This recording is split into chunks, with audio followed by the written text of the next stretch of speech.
no human.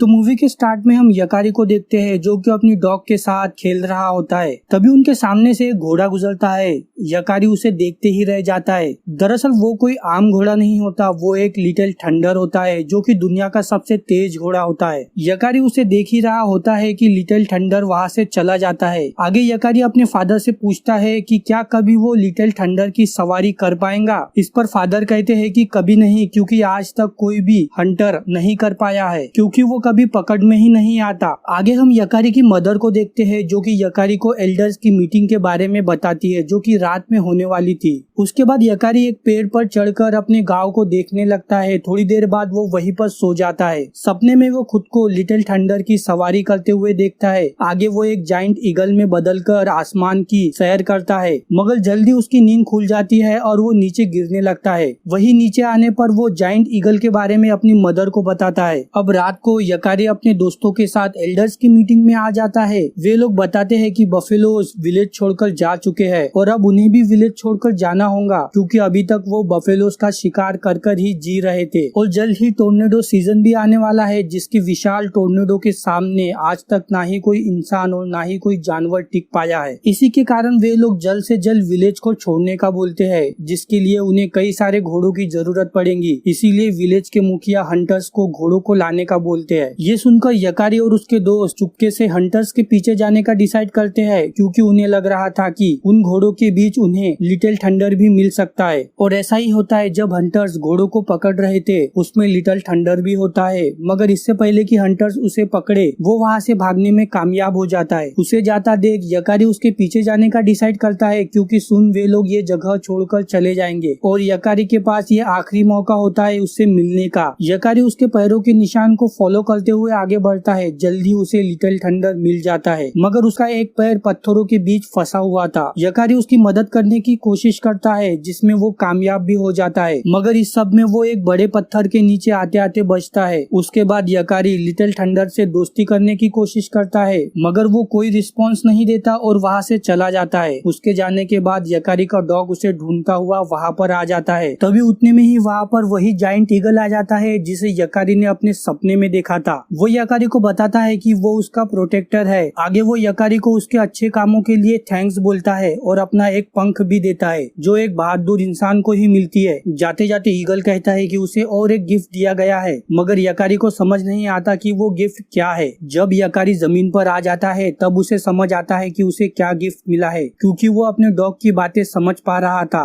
दरअसल यही gift eagle ने उसे दिया था कि वो अब किसी भी जानवर से बात कर सकता है, जिससे यकारी काफी खुश हो जाता है और वो वापस लिटिल थंडर को ढूंढने के लिए जाता है, क्योंकि अब वो उससे बात करके उसे अपना दोस्त बनाना चाहता है। वही थोड़ी दूर जाने पर यकारी को लिटिल थंडर मिल जाता है। यकारी उसे बताता है कि उसे ये पावर जाइंट ईगल ने दी है, जो कि उसके प्रोटेक्टर है। आगे वो लिटिल थंडर से उसके पैरों के बारे में पूछता है। इस पर लिटिल थंडर उसे थैंक्स बोलता है उसे बचाने के लिए। आगे यकारी लिटिल थंडर को छूता है और बिना उसकी परमिशन के उसके पीठ पर बैठ जाता है, जिससे थंडर को काफी गुस्सा आता है और वो यकारी को नीचे गिरा देता है और वहाँ से जाने लगता है। मगर जाते जाते वो कहता है कि वो भी बाकी इंसानों की तरह ही निकला। दरअसल लिटिल थंडर का मानना था कि क्योंकि अब वो उसके साथ बात कर सकता है तो उसे बैठने से पहले पूछना चाहिए था। और अभी सभी बातों के बाद लिटिल थंडर वहाँ से चला जाता है और उसे जाते देख यकारी उसे मनाने के लिए उसके पीछे जाता है। पर जब वो नदी को क्रॉस कर रहा था, बदकिस्मती से उसका पैर फिसलता है और वो नदी में गिर जाता है और जल्द ही अब वो झरने से नीचे गिरने वाला था। वो खुद को बचाने की काफी कोशिश करता है। इस दौरान वो एक कटे हुए पेड़ का सहारा भी लेता है, लेकिन उसका कोई फायदा नहीं होता। वो पेड़ भी नदी में बहने लगता है और अब वो पेड़ के साथ झरने से नीचे गिर जाता है। यकारी की चीख सुनकर लिटिल थंडर भी वहाँ पर आ जाता है, लेकिन वो कुछ नहीं कर पाता। वो डॉग को यकारी के साथियों को बुलाने के लिए भेजता है। तो इधर विलेज में यकारी के दोस्त यकारी के पेरेंट्स को बताते हैं कि यकारी लिटिल थंडर को ढूंढने के लिए उसके पीछे गया है और अभी तक वापस नहीं आया। आगे यकारी के पेरेंट्स एल्डर्स की परमिशन लेकर अपने बेटे को ढूंढने के लिए निकल जाते हैं। वही इधर यकारी नदी से बहते हुए गिलेरियो के विलेज में पहुंच जाता है, जहां उसे लिंडन और उसके साथी बचाते हैं। आगे लिंडन यकारी का अच्छा दोस्त बन जाता है और यकारी उसे लिटिल थंडर के बारे में बताता है। बातों बातों में उसे पता चलता है कि ईगल का पंख कहीं पर गिर गया है। आगे यकारी उन्हें अलविदा कहकर अपने विलेज की तरफ निकल जाता है। तभी रास्ते में उसे ईगल मिलता है। यकारी उसे कहता है कि उसने उसके पंख को खो दिया है, दरअसल वो उसके लायक ही नहीं था। इस पर ईगल उसे कहता है कि वो काफी स्ट्रॉन्ग है,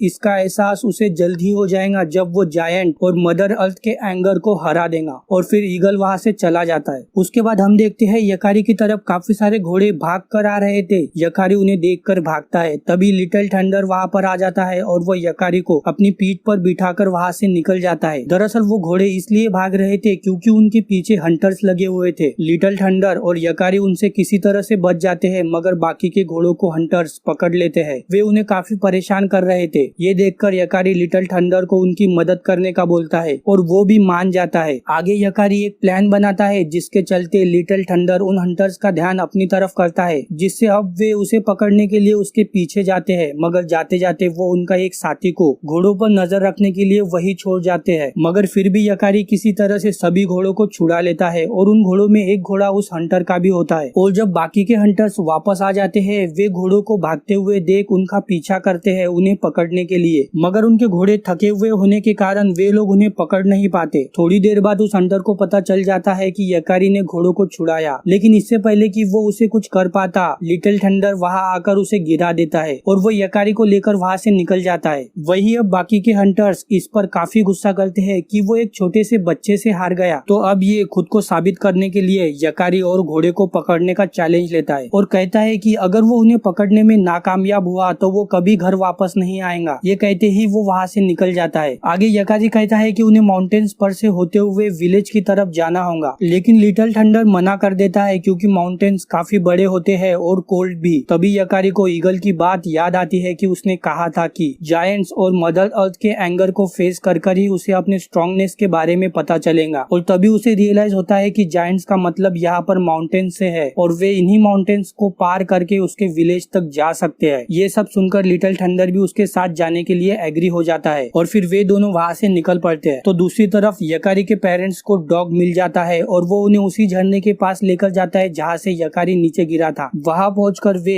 यकारी के पैरों के निशान को फॉलो करते हैं, जिससे उन्हें ये पता चलता है कि यकारी झरने से नीचे गिर गया था। वे लोग कुछ गलत सोच पाते हैं, उससे पहले उन्हें ईगल का पंख मिल जाता है। और अब क्योंकि यकारी ने अपनी मदर को बताया था कि उसने अपने सपने में जायंट ईगल को देखा था, इसीलिए वो समझ जाती है कि यकारी अभी भी सुरक्षित है और जिंदा है और वे तुरंत उसे ढूंढने की बात करते हैं क्योंकि टोर्नेडो किसी भी वक्त आ सकता है। तो दूसरी तरफ हम यकारी और लिटिल थंडर को देखते हैं जो कि आराम करने के लिए एक जगह पर रुके हुए थे, जहाँ पर वही हंटर लिटिल थंडर को पकड़ने की कोशिश करता है, लेकिन वो पकड़ नहीं पाता क्योंकि वहाँ पर भालू आ जाते हैं और वो उनसे डर कर वहाँ से भाग जाता है। आगे यकारी एक छोटे बर्ड के हाथों अपने पेरेंट्स को मैसेज भेजता है कि वो ठीक है और विलेज की तरफ ही आ रहा है। बर्ड भी मान जाता है और यकारी के विलेज की तरफ निकल जाता है, मगर रास्ते में उस पर कुछ क्रोज हमला कर देते हैं। इस पर वो बर्ड बड़ी ही चालाकी से उन्हें चकमा देकर वहाँ से निकल जाता है। वही थोड़ी देर बाद हम यकारी और लिटिल थंडर को माउंटेन पर चढ़ते हुए देखते हैं, जहाँ ठंड से उनकी हालत काफी बुरी हो रखी थी। वे लोग ठीक से चल भी नहीं पा रहे थे। उनकी किस्मत अच्छी होती है कि थोड़ी दूर जाने पर उन्हें एक केज मिलती है, जिसके अंदर जाने पर उनकी मुलाकात रिंग टेल से होती है, जो उन्हें बताती है कि वो उन्हें काफी टाइम से फॉलो कर रही है। उस जगह पर गर्माहट होने के कारण दोनों भी सो जाते हैं। तो दूसरी तरफ हम यकारी के पेरेंट्स को देखते हैं जो डॉग के साथ आगे बढ़ते जा रहे थे। वही अगले दिन यकारी की आँख खुलने पर वो देखता है कि उनके चारों तरफ बर्फ ही बर्फ होती है, जिसे देखकर वे लोग काफी खुश हो जाते हैं और अब वे लोग इतनी बर्फ में भी आगे बढ़ते जा रहे थे। साथ ही में यकारी अपने विलेज के और पास आ चुका था। आगे वे लोग बर्फ पर स्की करते हुए एंजॉय करते हुए नीचे आ रहे थे। वे लोग एंजॉय कर ही रहे थे कि तभी वहाँ पर वही हंटर आ जाता है। वो लिटिल थंडर को पकड़ने के लिए आगे बढ़ रहा था, मगर यकारी उसे रोक लेता है। इस दौरान यकारी एक होल में गिर जाता है। हंटर उसे बचाने की कोशिश करता है, मगर वो भी उस होल में गिर जाता है। उतने में ही वहाँ पर रिंग टेल आ जाती है और वो यकारी को ढूंढने के लिए होल में चली जाती है। नीचे गिरने के कारण यकारी बेहोश हो जाता है। रिंग टेल उसे किसी तरह से होश में लाती है। इसी बीच हंटर उन पर फिर से हमला कर देता है, मगर दोनों भी उसे किसी तरह से चकमा देने में कामयाब हो जाते हैं। आगे यकारी एक फ्रोजन रिवर में से होते हुए बाहर आ जाता है। तभी एक बार फिर हंटर उस पर हमला करता है, मगर इस टाइम वहाँ पर यकारी के फादर आ जाते हैं और वो हंटर को मारकर भगा देते हैं। दरअसल उन्हें बर्ट का मैसेज मिल गया था कि यकारी इस तरफ से आ रहा है। आगे यकारी के पेरेंट्स उसे लेकर जाने लगते हैं और लिटिल थंडर उसे दूर से ही गुड बाय बोलता है। वे लोग जब जा रहे थे तभी टोर्नेडो भी आ जाता है जो कि सभी चीजों को अपनी तरफ खींचने लगता है, लेकिन फिर भी ये लोग किसी तरह से आगे बढ़ रहे थे। और तभी यकारी को समझ में आता है कि मदर अर्थ के एंगर का मतलब टोर्नेडो से है। आगे यकारी लिटिल थंडर को देखता है जो उनकी मदद करने आ रहा था। यकारी लिटिल थंडर की पीठ पर चढ़ जाता है और फिर वो उन्हें सेफ रास्ते से लेकर जाता है टोर्नेडो से बचाकर। वही दूसरी तरफ हम विलेज में देखते हैं जहाँ के लोगों ने विलेज को एक दूसरी जगह पर बसा लिया था जहाँ पर यकारी के दोस्त उसका इंतजार कर रहे थे। और तभी एंट्री होती है यकारी की लिटिल थंडर के साथ में। सब लोग उसे देखकर काफी खुश हो जाते हैं। वही रात में सब लोग यकारी का सम्मान करते हैं कि उसने पूरी बहादुरी से मुसीबतों का सामना किया। आगे यकारी के फादर उसे ग्रेट ईगल का पंख देते हैं और कहते हैं कि उसने लिटिल थंडर को कंट्रोल किया जो कि आज तक कोई नहीं कर पाया। और मूवी के अंत में यकारी लिटिल थंडर को शुक्रिया बोलता है उसका फ्रेंड बनने के लिए। इसी के साथ में हमारी मूवी खत्म होती है।